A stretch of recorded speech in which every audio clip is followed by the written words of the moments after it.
nos diz em 1 Coríntios 12, 29 e 30. Porventura são todos apóstolos?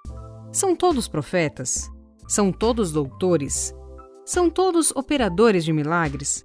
Têm todos o dom de curar? Falam todos diversas línguas? Interpretam todos? A resposta implícita para essas perguntas é não. Ou seja, nem todos são apóstolos, nem todos são profetas, nem todos são doutores, nem todos operam milagres e nem todos têm dons de curar.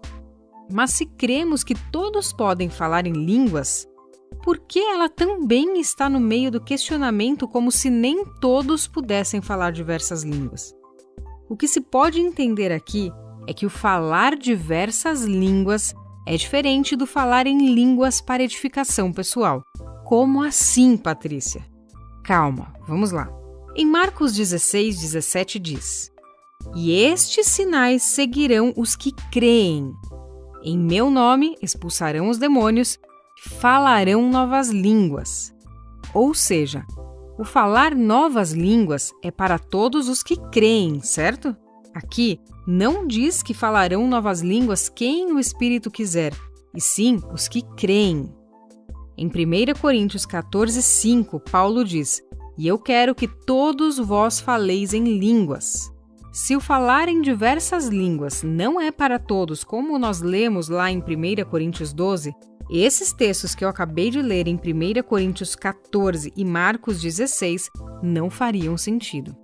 Precisamos entender que existem diferentes tipos de línguas.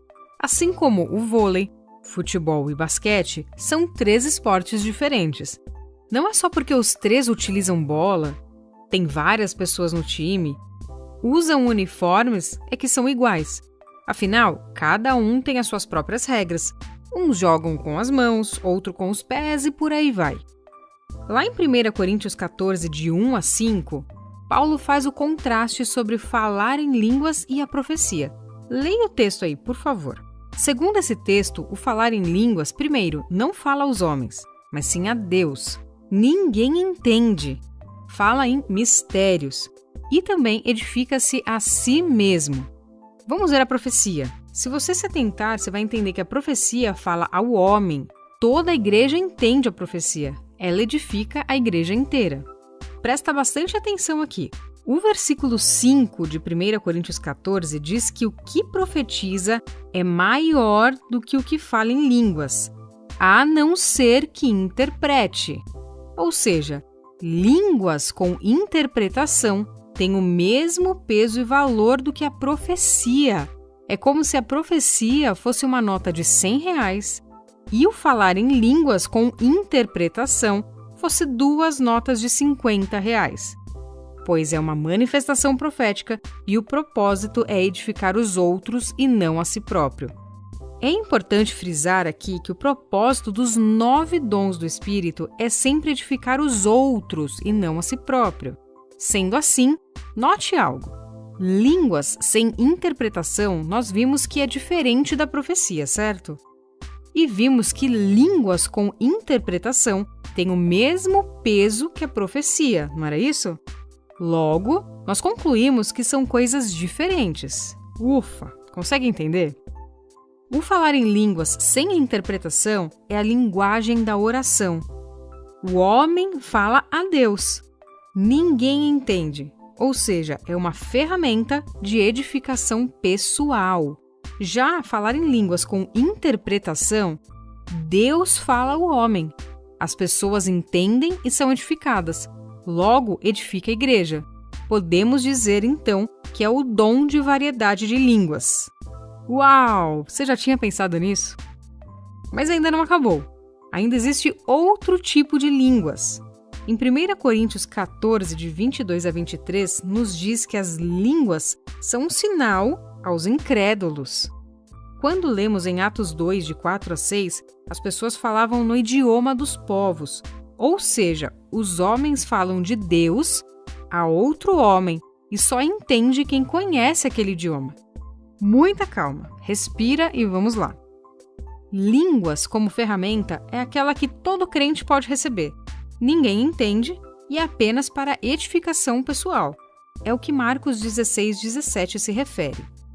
Línguas com interpretação, que é o dom de variedade de língua, todo mundo entende, a edificação é coletiva e é o que nos diz lá em 1 Coríntios 14:5. Já línguas como sinal aos incrédulos, só quem recebe a palavra entende. Normalmente nem quem está falando entende. A edificação é de terceiros, que é o caso de Atos 2, de 4-6. Em 1 Coríntios 12, 28-30, Paulo pergunta se todos falam variedade de línguas e ainda acrescenta a pergunta: interpreta todos? Quando o assunto é a variedade de línguas, a interpretação sempre está junto, pode reparar. Em 1 Coríntios 14, 27, Paulo diz sobre quem for orar em línguas, que então ore a pessoa e Deus. Não há necessidade de tornar público. Veja que Paulo não proíbe orar em línguas na igreja, e sim de fazer isso em alto e bom som. E aí você se pergunta, por que os pastores oram em línguas no microfone ou alto? Isso é simplesmente para incendiar o coração das outras pessoas, conduzi-las a elas terem essa mesma atitude, o que não é errado. Mas a única pessoa que está sendo edificada com aquelas palavras é ela mesma. Agora, reflita sobre isso. Se Deus me dá o dom de variedade de línguas, aquele que vem com a interpretação para a edificação de todos, e não dá para outra pessoa, mas dá qualquer outro dom para ele, Deus está sendo justo. E aí todo mundo vai ter a oportunidade de edificar o corpo de Cristo, cada um com o seu dom, certo? Mas, se ele me dá a ferramenta de falar em línguas como edificação pessoal e não dá para outra pessoa, então sim, ele estaria colocando desigualdade, pois a pessoa não terá como se auto-edificar. E se é pessoal, outra pessoa não poderá fazer isso por ela. Logo, o falar em línguas é sim para todos os que creem, e é diferente do dom de variedade de línguas que não é para todos. Assim como o dom da palavra de conhecimento ou o dom de sabedoria também não é para todos. O Espírito Santo distribui os dons como ele quer, mas nós podemos e devemos sim buscá-los. Como eu disse, existem os dons de curar, mas Jesus também disse que todos nós podemos impor as mãos sobre as pessoas e elas serão curadas, pois existe o dom e também a ferramenta, assim como existe a fé como dom e também a fé do fruto do Espírito. Eu sei que isso tudo pode ser um pouco complexo, mas eu realmente espero que você tenha entendido. E, por favor, busque sempre orientação de seu pastor em caso de dúvidas. Se você precisa de um vídeo para